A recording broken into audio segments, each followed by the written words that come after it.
হাজার কোটি সম্পত্তি নিয়ে টানাপোড়েনের মাঝে দিল্লিতে করিশ্মা, সঙ্গে 2 সন্তান। প্রয়াত প্রাক্তন স্বামী সঞ্জয় কাপুরের 30,000 কোটি টাকার সম্পত্তি নিয়ে চলছে জোর টানাপোড়েন।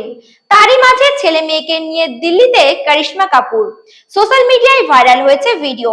অভিনেত্রীর দিল্লি সফরের কারণ স্পষ্ট নয়, তবে তা নিয়ে চলছে জোর সমালোচনা। পাপ্পারাজির ক্যামেরায় ধরা পড়া ভিডিওতে দেখা গিয়েছে করিশ্মার পরনে সাদা শার্ট ও জিন্স। বেশ দ্রুত গতিতে হেঁটে যাচ্ছেন অভিনেত্রী, আর মাকে অনুসরণ করে হেঁটে চলেছে কিয়ান ও সামাইরা। বিমানবন্দর থেকে নেমেই তাড়াতাড়ি নিজের গাড়িতে উঠে পড়েন করিশ্মা।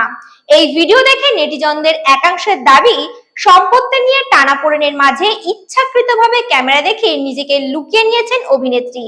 সে কারণে হয়তো দ্রুত গতিতে এসে গাড়িতে উঠে পড়েন তিনি। বলিপাড়া সূত্রে খবর, সঞ্জয়ের উইলে করিশ্মার নামই নেই। কাপুর পরিবারের ঘনিষ্ঠ সূত্রই কথা জানিয়েছে।